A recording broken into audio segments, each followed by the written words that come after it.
Ready? Ready? Cool. So this is your 20th anniversary. Congrats. Thank you very much. We'll look a day over 19. Yeah. Did you plan something else than just playing shows? I'll take this for you. All right. We do.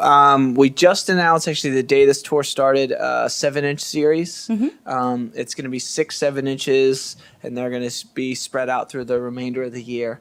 And when you get it, you get like access to a whole bunch of online stuff. We're going to be doing some acoustic shows online. We're going to be doing some different versions of old songs. And each 7-inch is a re-recorded, re-envisioned, as they say in the biz, version of a song from every one of the Anti-Flag records we've released. So it's a really cool thing, and it's a good way for us to kind of look back on all the records we've made. And ultimately, what we're trying to do with it is we've made it limited to 500 pieces, and they're hand screened, and we're hand die cutting them in Pittsburgh, like at our office ourselves. And ultimately, I feel like when you're a band for this long, it's because of a core group of people that have supported you. And we're trying to find creative ways to give back to those people.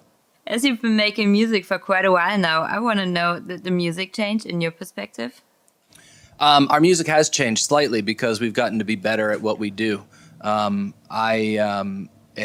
went from about a 10% of a drummer. Now I'm up to about 25% of a drummer.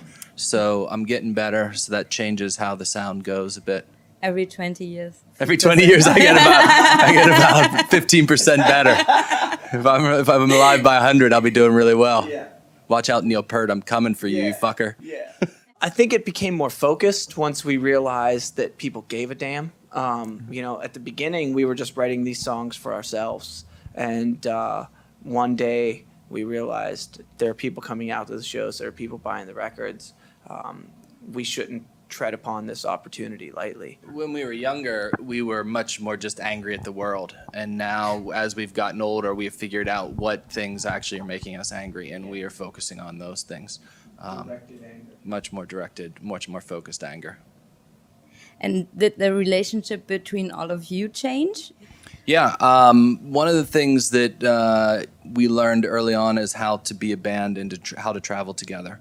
And we have a record company, and when I look at young bands, I look at many times it's not whether they can play very well, it's whether they can problem solve and figure out how to be in a band, in a van for a long period of time. So those skills are many times much more important than how well you play music. And we've been very good at it. We know when to give each other some space and when to tell each other where they're being douches. So it's lasted this long. We're very lucky. How important is family to you? Family is a challenge when you've been in a band for 20 years because through many of those years we're away for 6 months. So it makes it difficult. But we've none of us have kids, so I have goldfish, and they love me a lot, but somebody else is feeding them right now.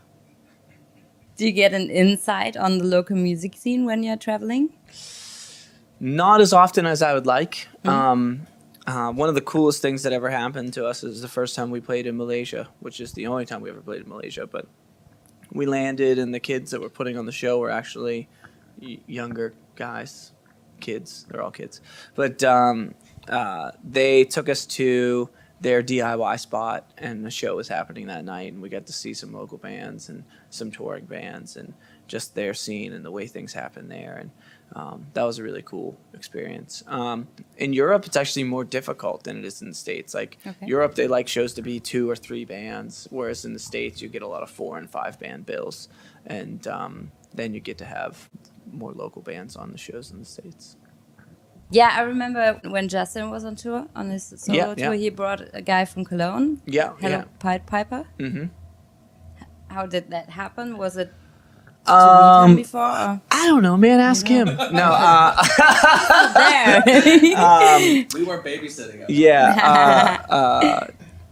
I know that the Pied Piper works with our friend Mirko, who helps us out a lot and works on all the Anti-Flag releases and actually helped book that tour for Justin. So I'm sure they met through Mirko. But I can't. That's just a guess. It might be true. Might be true, but it's just a guess. There was some kind of optimism rising in the US after the Bush era, as Obama was elected again. What's the situation now like? I think that that it is the realization that power changes everything, and it doesn't matter whether you put somebody that is a little bit better or a little bit worse into office. They're still going to take us down a road of capitalism and the power of money. And we're seeing that with Obama and the wiretapping and the privacy infringements that he's doing.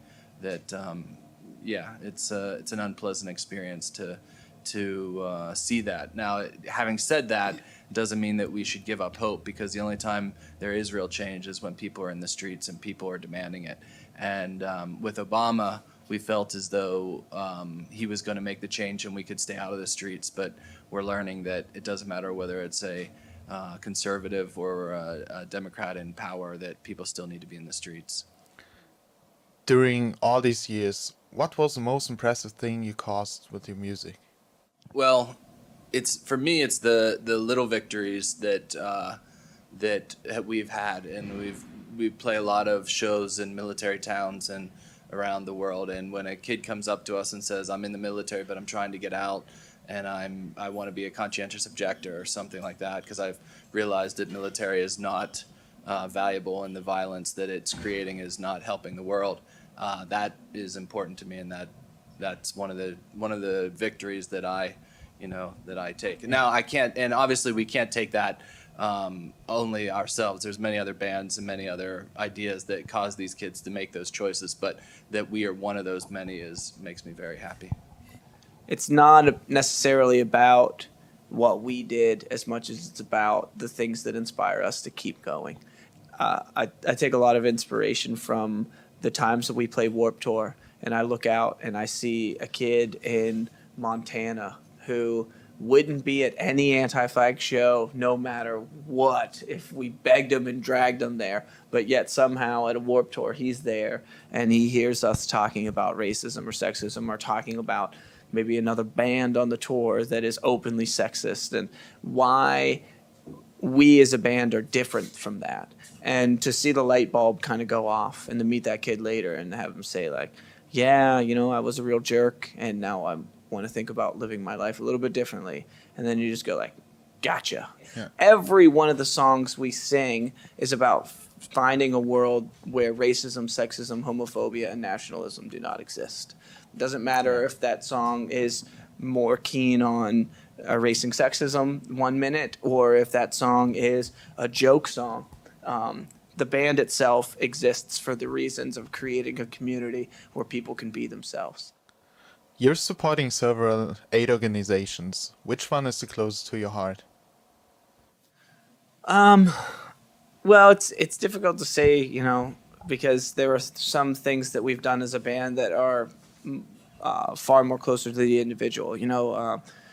We worked with a Pittsburgh organization, the Center for Victims of Violent Crime, and that was one that was directly associated to me and my family and some things that have happened in my life. So right now, the largest cause that we've been championing is the cause of Pussy Riot.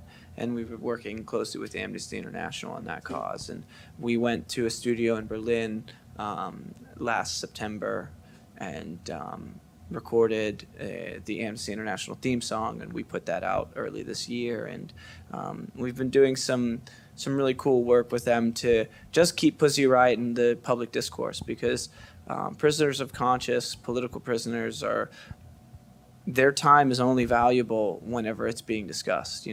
They can easily be forgotten and yesterday's news, and then those that imprison them for what they were saying have won. So we need to keep speaking about Pussy Riot. We need to keep them on the front page, and Amnesty International is an organization that's doing tremendous work to do that. So thank you very much for the interview. Thank you. Good questions. Enjoy the rest of the tour. Brilliant. We're 20. Yeah.